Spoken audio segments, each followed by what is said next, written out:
தாய் வீடு டிசம்பர் 2025. கன்னிக்கொள்ளி. எழுதியவர் பஞ்சகல்யாணி.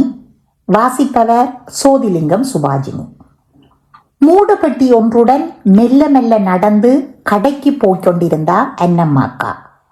சுற்றுமுற்றும் பார்ப்பதும் வேலிக்குள்ளே ஒதுங்குவதுமாக சென்று கொண்டிருந்தார். சந்தியில் உள்ள கடைக்கு போவதற்குள் நெஞ்சு எத்தனையோ தரம் அடித்து ஓய்ந்தது அவளுக்கு. அளவான உயரம், சிவந்த நிறம், 60 வயதை தாண்டியும் அழகாக இருந்தார். அதற்காக தலை நிமிர்ந்து மிடுக்காக நடந்ததில்லை. தலையை குனிந்து உதட்டில் ஒரு புன்னகையை காவியபடி திரிந்தார். தெருவில் அவவின் கண்களை நேருக்கு நேர் சந்தித்தோர் இல்லை எனலாம். 5-6 முட்டையை விற்று அரிசி வாங்கி உலை வைக்கும் அன்றாடம் காட்சியாக அவ வாழ்க்கை கழிந்தது. ஆடு ஒன்றும் அவவுடன் வாழ்ந்து வந்தது. கடையார் திரும்பும் போது எப்போதும் அவரின் கையில் முசுட்டை கொடியோ அன்றி கொவ்வையோ அல்லாவிடின் வாத நிவாரணியோ இருக்கும்.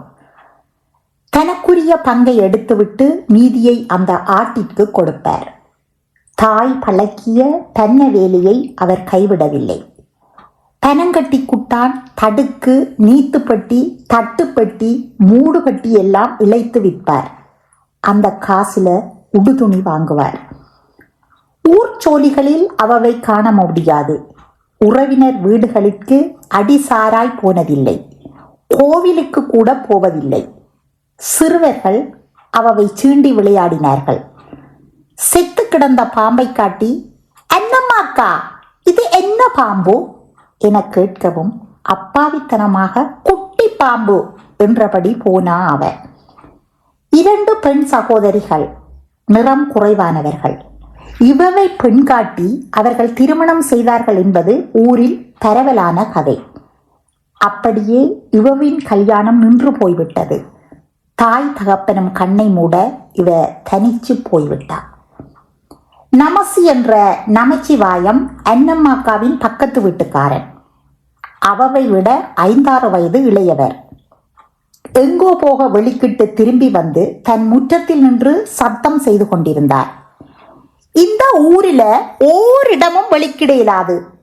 அடிப்படலைக்க உந்த கன்னிக்கொள்ளி அன்னம்மா இருக்கிறாள்.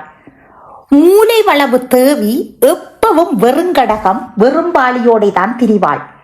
முன் வீட்டுக்காரை விளக்குமாரோட நிற்பாள்.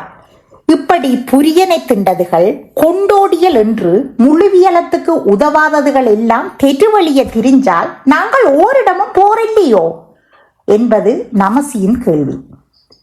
அன்னம்மாக்காவிற்கு காது செவிடாகிவிடவில்லை. ஆருக்கும் இடைஞ்சல் செய்ய விரும்பாதவர். ஒரு மாதிரி ஒட்டி ஒளிஞ்சு வாழ்ந்து ஒரு நாள் செத்தும் போய்விட்டார். அன்றைக்குத்தான் எல்லோரும் விலகி வழிவிட தெரு நடுவால் சுடலைக்கு போய்கொண்டிருந்தா அன்னம்மாக்கா. நன்றி.